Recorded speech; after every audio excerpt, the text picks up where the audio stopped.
All right, so I've got a question. What's worse, a president that criticizes Nordstrom or one that criticizes the police, as our former President Obama did? This week, President Trump, signed executive orders backing law and order.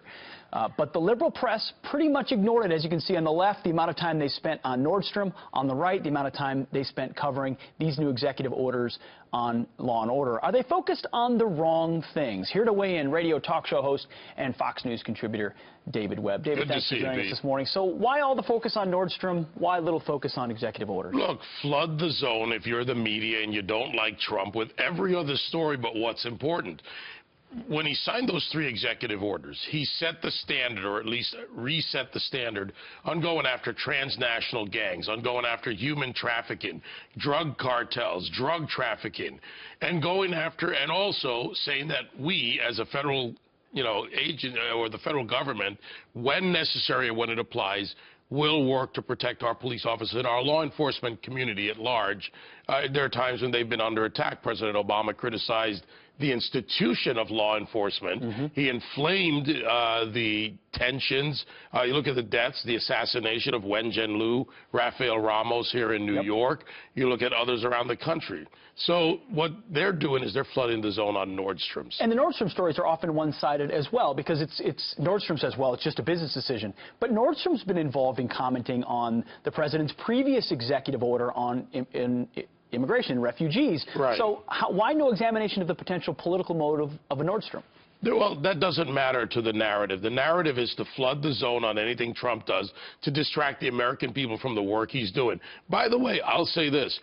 I personally wish that he hadn't commented on Nordstrom. I understand a father defending his daughter. That is a natural reaction for a good man to defend his daughter, who's been very successful in her own right. She is a rock star. The other part of this is they need to go after her in some way, they being the liberals out there and the progressive left, because she is the example of what you can do when you want to be a successful woman, you work hard at it, and you achieve. So that's a threat to their women's march. Well, and it's also a threat to the overall narrative of the Trump presidency. If he said he's going to be the law and order candidate, and then on Thursday he signs 3 executive orders to start making that happen, they just don't have an incentive or desire to report on that kind of follow-up. No, and here's just something that I've said on my show repeatedly. Examine the executive orders. I urge people to go read them. Some of them are a page long, 7 pages, 13 pages. You don't have to read an Obamacare-sized bill.